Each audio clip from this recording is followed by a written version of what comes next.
Hello guys. तो कैसे हो आप लोग? I hope all of you are doing well. तो आज हम पढ़ने वाले हैं मर्ज सॉर्ट का।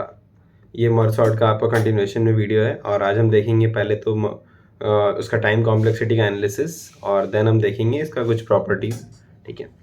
तो लास्ट क्लास में लास्ट क्लास बोल रहा हूँ मैं, लास्ट वीडियो में मैंने आपको एक थोड़ा सा बोला था कि ट्री बेस्ड अप्रोच से टाइम कॉम्प्लेक्सिटी कैसे हम फाइंड कर सकते हैं। आप थोड़ा सा वो सोच के आना और मैंने आपको कुछ हिंट भी दिया था। ठीक है। तो पहले वो हम डिस्कस कर लेते हैं। लेट्स से ये हमारा एरे है। ठीक है। तो मैं आपको बता चुका हूँ कैसे कैसे मर्ज सॉर्ट काम करता है। बीच से ब्रेक हो जाता है, लाइक हम पार्टीशन किए, देन अगेन हम यहाँ से पार्टीशन कर दिए, देन हम यहाँ से पार्टीशन कर दिए, फिर यहाँ पार्टीशन हो गया, इधर पार्टीशन हो गया, इधर ही पार्टीशन हो गया। ठीक है। तो इस तरह से सिंगल सिंगल एलिमेंट बन गया। अब मर्जिंग होता है। ठीक है। तो अब आप मुझे एक बात बताओ, जैसे लेट से यहाँ पे मर्जिंग हो रहा है। ठीक है। ये वाला ये दोनों आपस में मर्ज हो रहे हैं, देन ये दोनों आपस में मर्ज हो रहे हैं। तो हमने एक चीज़ देखा था कि लेट से दो एरे है, एक एन साइज़ का एरे है, एक एम साइज़ का एरे है। इस दोनों को अगर मर्ज करना है तो कितना टाइम कॉम्प्लेक्सिटी लग रहा था? Order of N plus M लग रहा था। ये हम देख चुके हैं। अगर आपने नहीं देखा है तो मेरा पिछला वीडियो देखिए आप, वहाँ पे मैंने बताया है कि टाइम कॉम्प्लेक्सिटी कितना होता है मर्जिंग के लिए। ठीक है। एन अगर दोनों सॉर्टेड एरे है, एक एन साइज़ का एक एम साइज़ का है, time complexity order of N plus M होता है। ठीक है। तो यहाँ पे अगर आप देखोगे तो इस पूरे लेवल पे अगर हम बात करें कि कितना टाइम कॉम्प्लेक्सिटी लगेगा मर्ज करने का, तो इसको मिला करके कुछ होएगा, फिर इसको मिला करके दिस प्लस दिस, एंड इसको मिला करके दिस प्लस दिस। तो अगर सारे को आप ऐड करोगे एक लेवल पे तो टोटल नंबर ऑफ एलिमेंट्स तो है नहीं है, तो ऑर्डर ऑफ एन आ गया। अगेन यहाँ पे आप देखो तो अगेन ये सारे को अगर आप ऐड करोगे तो टोटल नंबर ऑफ एलिमेंट्स कितने? एन है, यानी कि ऑर्डर ऑफ एन। फिर यहाँ पे भी ऑर्डर ऑफ एन अगेन। ठीक है। तो अब आपको एक चीज़ समझ में आना चाहिए कि भाई ये ऑर्डर ऑफ एन तो लग रहा है, पर ये कितना बार आ रहा है? मेरा मेन क्वेश्चन तो यही है। एक तो हमको समझ में आ रहा है मर्ज करने में ऑर्डर ऑफ एन टाइम लग रहा है, बट टोटली कितना इसका ऐसा कितना फेज आ रहा है? ठीक है। तो ऐसा कितना फेज आ रहा है ये इसको समझने के लिए आप एक बात समझ सकते हो। ये बेसिकली देखो, यहाँ पे सबसे पहले क्या है? एक एलिमेंट है, देन यहाँ पे दो एलिमेंट है, यहाँ पे चार एलिमेंट, यहाँ पे आठ, इस मतलब आठ नहीं है कि सात है। ठीक है। तो बेसिकली आप इसको इस तरह समझ सकते हो कि यहाँ पे टू की पावर जीरो, यहाँ पे टू की पावर वन एलिमेंट, टू की power two element, then two की पावर कोई लेट से आई आई होगा। ठीक है। तो अगर टू की पावर आई हमारा एन के बराबर है तो यहाँ से आई का वैल्यू कितना आ गया? Log of N base two. इसका मतलब टोटल कितना फेज होगा जो कि मर्जिंग का होगा? Log of N base two. और हर फेज में ऑर्डर ऑफ एन टाइम लग रहा है, तो टोटल टाइम कॉम्प्लेक्सिटी यहाँ से आपको कितना आ गया? Order of N into log of N base two, that is order of N log N. और ये हम इसके पहले रेकरेंस रिलेशन वाले तरीके से ही प्रूफ कर चुके हैं, time complexity order of N log N आता है। ये हम इस तरीके से ही प्रूफ कर दिए कि time complexity order of N log N आता है। अब आप बोल रहे होगे यार मर्जिंग का तो आपने बता दिया, लेकिन इसका कौन बताएगा? ये जो हम पार्ट, ये ऊपर वाला पार्ट तो हम भूल ही गए। तो हम भूले नहीं हैं। देखो, जब भी अगर आप कोड देखोगे बेसिकली मर्ज सॉर्ट का, तो ये रहा हमारा मर्ज सॉर्ट का कोड। तो जब हम जो बेसिकली मर्ज सॉर्ट में हम क्या करते हैं, हम मिड निकालते हैं और हम दोनों को रिकर्सिवली कॉल कर देते हैं, एंड देन हम मर्ज कॉल कर देते हैं। तो मर्ज का टाइम कॉम्प्लेक्सिटी ही मेन है, क्योंकि यहाँ पे मिड निकाल के दोनों को कॉल करना is nothing but a single operation, right? वापस से ये मर्ज सॉर्ट को बेसिकली अगर आप फील लोगे ना प्रॉपर, तो ये होता क्या है कि ये इसको कॉल किया एंड इसको भी कॉल किया, देन ये अगेन इसको कॉल किया, इसको कॉल किया, अगर ये इसको कॉल कर दिया एंड इसको कॉल कर दिया, फिर ये इसको कॉल कर दिया, इसको कॉल कर दिया। इसके बाद जब मर्ज होता है चीज़ें, जब चीज़ें मर्ज होती है तो बेसिकली वो टाइम ले रहा है। ठीक है। कॉलिंग में ज़्यादा टाइम तो लगा नहीं, वो एक सिंगल ऑपरेशन है, इसको कॉल किया, इसको कॉल किया। ठीक है। तो यहाँ से टाइम कॉम्प्लेक्सिटी कितना आ रहा है? N log N. ठीक है। ये ट्री बेस्ड अप्रोच हो गया सोचने का। ठीक है। हम रेकरेंस रिलेशन वाला अगर मेथड आपको जानना है टाइम कॉम्प्लेक्सिटी निकालने का, तो वह मैंने अपने पिछले वीडियो में कवर कर चुका हूँ, तो आप प्लीज़ उसको जाके देखो। तो आपको वो एक अलग अप्रोच है सोचने का, ये भी एक अलग अप्रोच है सोचने का। ठीक है। चलिए आगे चलते हैं। अब हम देखेंगे मर्ज सॉर्ट के कुछ प्रॉपर्टीज़। ठीक है। तो सबसे पहला property time complexity N log N. इसका हमने काफ़ी चर्चा कर चुके हैं कि एन लॉग एन कैसे आता है, and this is one of the best sorting techniques. Like अभी तक हमने इसके पहले जितना भी सॉर्टिंग टेक्निक्स पढ़ा था उसका वर्स्ट केस टाइम कॉम्प्लेक्सिटी कितना था? ऑर्डर ऑफ एन स्क्वायर था। बट इसका वर्स्ट केस टाइम कॉम्प्लेक्सिटी कितना है? Order of N log N है। ठीक है। तो इसीलिए जब भी बहुत बड़ा बड़ा डेटा सेट होता है तो वहाँ पे हम मर्ज सॉर्ट का यूज़ कर सकते हैं, क्योंकि इसका time complexity n log n। ठीक है, स्पेस कॉम्प्लेक्सिटी कितना आ रहा था, ऑर्डर ऑफ n आ रहा था। ये तो आप देखे ही होंगे कोड में, जिससे मैं वापस दिखा दे रहा हूँ आपको। जब हम कोड में मर्जिंग कर रहे थे, ठीक है, जब हम मर्ज कर रहे थे तो देखो हमने एक एक्स्ट्रा एक एरे बनाया था, इंट टेम्प एरे, जो कि टेम्प साइज का था। एंड टेम्प साइज मैक्सिमम कितना हो सकता है, जब ये लो इक्वल टू 0 और हाई इक्वल टू n-1 हो, that is size of n, sorry, हाँ, तो साइज ऑफ n। तो यहाँ पे स्पेस कॉम्प्लेक्सिटी हमारा कितना आ गया, ऑर्डर ऑफ n, राइट। ठीक है, ठीक है। अच्छा, अगर मान लो कि ये नहीं भी रहता, ठीक है, लेट्स से कि ये हम जो एक एक्स्ट्रा एरे ले रहे हैं वो नहीं रहता, तो भी अगर आपसे कोई स्पेस कॉम्प्लेक्सिटी पूछता तो ये रिकर्जन है, याद रखना। ठीक है, तो रिकर्जन में क्या होता है कि स्टैक स्पेस का भी यूज़ होता है। ठीक है, तो यहाँ पे पहले, सबसे पहले अगर आप ध्यान से देखोगे तो यहाँ पे क्या होता, मतलब फंक्शन के अंदर हमारा 0, n-1 जा रहा था, फिर 0, n-1 किसको कॉल कर रहा था, 0, let's say n/2, and n/2 से लेके n, ठीक है, एंड देन ये किसको कॉल कर रहा था, 0 से n/4, n/4 से n/2, एंड यहाँ पे ये किसको कॉल कर रहा था, n/2 से 3n/2, सॉरी 3n/2 बोल रहा हूँ, 3n/4, एंड 3n/4 से n। ठीक है, इस तरीके से कॉल हो रहे थे चीज़ें, तो ये भी स्टैक स्पेस भी यूज़ हो रहा था। तो अगर आप देखोगे वैसे तो ये टोटल नंबर ऑफ लेवल्स जो है तुम आपका लॉग इन के ऑर्डर में आएगा, एंड देन मर्जिंग वाला अलग से लॉग इन में आएगा। ठीक है, तो हालांकि यहाँ पे हम एक्स्ट्रा जो एरे बना रहे हैं जो कि ऑर्डर ऑफ एन के हैं, तो ऑर्डर ऑफ एन के सामने लॉग इन हम इग्नोर करेंगे, बट मैं आपको बस ये बता दे रहा हूँ जब भी रिकर्जन आए तो ऐसा नहीं है कि सिर्फ वो देखना है कि हम एरे को यूज़ किए कि नहीं, ये भी देखना है कि स्टैक स्पेस कितना जाएगा। ठीक है, अब क्योंकि space complexity order of N है तो इन प्लेस एल्गोरिदम तो ये है नहीं। ठीक है, इन प्लेस एल्गोरिदम वही होता है जिसका कांस्टेंट स्पेस होता है। ठीक है, तो ये भी हो गया। अब बात करते हैं कि एल्गोरिदम स्टेबल है कि नहीं। ठीक है, तो अब ध्यान से देखो, अगर आप ध्यान से देखोगे तो बेसिकली हो क्या रहा है, इसी एग्जांपल से मैं आपको बताता हूँ हो क्या रहा है। ये पहले यहाँ से सेपरेट हो रहा है, इस तरह सेपरेट होकर के ये सिंगल एलिमेंट्स में टूट रहा है। ठीक है, तो यहाँ तक तो कोई पॉइंट ही नहीं उठता है कि मतलब स्टेबल है कि नहीं, क्योंकि अभी क्या किया हम पूरे एक एरे को हम छोटे पीसेज में सिंगल एलिमेंट्स में तोड़ दिए। अब इसके बाद जब मर्जिंग होगा तभी ये हो सकता है ना कि लेट्स से कि कोई 4 है इधर और कोई 4 डैश है इधर, तो ऐसा हो सकता है कि भाई 4 पहले था 4 डैश के, लेकिन 4 बाद में चला गया, ऐसा हो सकता है। बट ऐसा होता नहीं है। क्यों नहीं होता है, एक एग्जांपल से हम समझने की कोशिश करते हैं इसको। लाइक लेट्स से हमारे पास एक एरे है, थोड़ा एक सेकंड रुक जाओ, इसको थोड़ा सा छोटा कर लो, हाँ ठीक है, अब हम यहाँ समझते हैं। ठीक है, लेट्स से हमारे पास एक एरे है 4 8 1 3 9 3 एंड 4। ठीक है, अब लेट्स से इसको 3 बोल दो, इसको 3 डैश बोल दो, इसको 3 डबल डैश बोल दो। ठीक है, तो अब जब ये यहाँ से लेट्स से यहाँ से टूट रहा है, ठीक है, यहाँ से टूटा, तो यहाँ पे क्या बनेगा भाई, 4 8 एंड 1।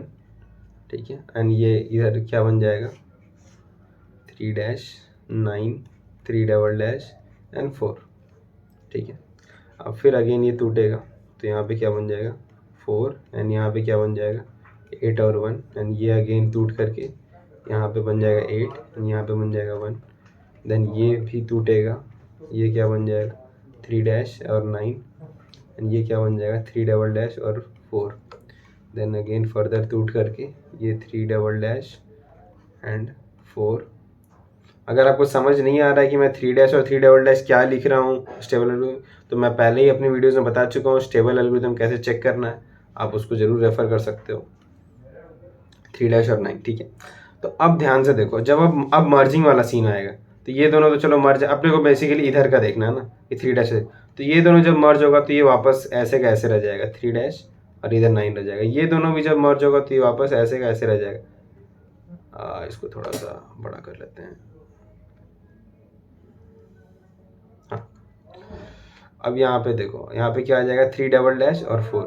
अब जब ये दोनों मर्ज होगा, ठीक है, अब जब ये दोनों जब मर्ज होगा तो हम क्या देखेंगे, यहाँ पे क्या आ रहा है, सबसे पहले यहाँ पे सबसे पहले यहाँ पे आएगा 3 क्यों आएगा, क्योंकि जब आप याद करो हम कोड में जब लिख रहे थे तो हम यहाँ पे जब लगाए थे कि array of pointer 1 is less than equal to array of pointer 2। अब यहाँ पे देखो यहाँ पे इक्वालिटी वाला केस है, तो अगर लेस देन हो या इक्वल टू भी हो तो भी हम पहले किसको ले रहे थे, पॉइंटर 1 को ले रहे थे।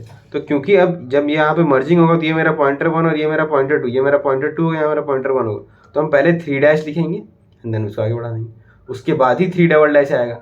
तो आप देख रहे हो रिलेटिव ऑर्डर चेंज नहीं हो रहा है। अब क्योंकि रिलेटिव ऑर्डर चेंज नहीं हो रहा है तो हम क्या बोलेंगे कि ये एक स्टेबल एल्गोरिथम है। समझ में आता है चीज़, क्योंकि जब मर्जिंग के टाइम ही रिलेटिव ऑर्डर चेंज हो सकता था, जो कि चेंज हो नहीं रहा है। अगर यहीं पे हम यहाँ पे ये इक्वालिटी हटा देते तो फिर ये अनस्टेबल हो जाता, बट हम इक्वालिटी हटाते नहीं है। ठीक है, तो यहाँ से हम समझ में आता है कि भाई अपना जो मर्ज सॉर्ट है वो एक स्टेबल एल्गोरिथम है। ठीक है, तो ये भी समझ में, ये वाला पॉइंट भी क्लियर हो गया। तो ये कुछ प्रॉपर्टीज़ हैं मर्ज सॉर्ट की, और हमने काफ़ी डीप डाइव कर चुके हैं मर्ज सॉर्ट में, तो I guess that is okay. अच्छा, अब बात करते हैं कि यार कभी कभी हमसे पूछ लेते हैं क्या हम ऑप्टिमाइज़ कर सकते हैं मर्ज सॉर्ट को। तो देखो मर्ज सॉर्ट वैसे खुद में ही बहुत ऑप्टिमाइज्ड एल्गोरिथम है, लेकिन आप देख रहे हो कि इसका इम्प्लीमेंटेशन काफ़ी थोड़ा कॉम्प्लेक्स टाइप का है। ठीक है, इसमें काफ़ी सारे ऑपरेशंस इन्वॉल्व हैं। तो आपको मैं बता देता हूँ, बस इसको एक बार याद रख लेना, कभी कभी इंटरव्यूज में n इक्वल टू 43 साइज। ठीक है, अगर इतने साइज से छोटे का एरे है, ठीक है, n अगर लेस देन इक्वल टू 43 है, तो हमेशा ऐसे देखा जाता है कि इंसर्शन आपका जो इंसर्शन सॉर्ट है दैट इज बेटर होता है। ठीक है, एल्स मर्ज सॉर्ट बेटर। ठीक है, तो n less than equal to 43 के लिए हम जनरली देखते हैं इंसर्शन सॉर्ट बेटर काम करते हैं, क्योंकि मर्ज सॉर्ट में बहुत सारे ऑपरेशंस इन्वॉल्व। ठीक है, तो अगर आपको कोई बोले कि यार मर्ज सॉर्ट को और ऑप्टिमाइज कर सकते हो क्या थोड़ा, तो आप बोलो कि हाँ कर सकते हैं। ऐसा कर सकते हैं कि let say n less than equal to 43 पे जब हम मर्ज सॉर्ट का कंडीशन लगा ही रहे हैं, तो n less than equal to 43 जब भी आए तो हम क्या कर सकते हैं, वहाँ पे इंसर्शन सॉर्ट लगा के आए उस एरे को सॉर्ट कर देंगे। मतलब लेट से एरे बहुत बड़ा था, लेट से कि 10 की पावर 5 नंबर्स था, तो वो टूटते जब हमारा लो माइनस हाई 43 के आसपास आएगा तो हम उसको डायरेक्ट क्या कर देंगे, हम उसको डायरेक्ट इंसर्शन सॉर्ट लगा के सॉर्ट करके ही दे देंगे, इंस्टेड ऑफ उसको वापस से ब्रेक करने की जगह। तो इस तरीके से हम अपने मर्ज सॉर्ट को ऑप्टिमाइज कर सकते हैं। ठीक है, अगर आपको फील नहीं आया तो मैं बता दे रहा हूँ मैं क्या बोलना चाह रहा हूँ। जैसे कि यहाँ पे है, ठीक है, तो बेसिकली यहाँ पे हम एक कंडीशन लगा सकते हैं, एक और कंडीशन कि if high minus low plus 1 is less than equal to 43। तो यहाँ पे मैं क्या करूँगा, एक इंसर्शन सॉर्ट का फंक्शन लिख दूंगा, इंसर्शन सॉर्ट ARR। ठीक है, कॉमा लो कॉमा हाई। तो अब मैं क्या कर दिया, लो कॉमा हाई वाले पार्ट को इंसर्शन सॉर्ट से सॉर्ट कर दिया और यहाँ पे वहीं पे रिटर्न कर दिया। तो क्या होगा, ये सारा कुछ होगा ही नहीं, करने की ज़रूरत ही नहीं पड़ा। तो ये हम एक छोटा सा एडवांसमेंट कर सकते हैं, इससे क्या होगा कि हमारा थोड़ा सा ऑप्टिमाइज हो जाएगा। ठीक है, तो आज के लिए इतना ही रखते हैं।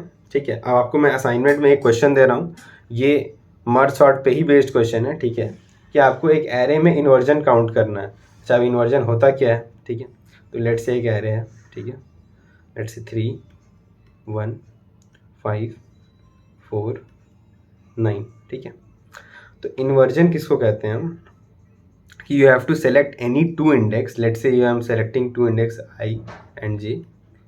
तो the condition should be I should be less than J and ARR of I should be greater than ARR of J।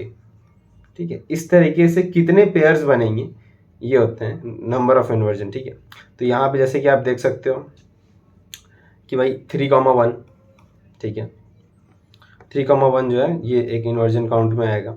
ठीक है, उसके बाद फिर और क्या आ सकता है, 3 के साथ 5 तो नहीं आएगा, 4 बाकी सारे ही बड़े हैं तो कोई पॉइंट नहीं।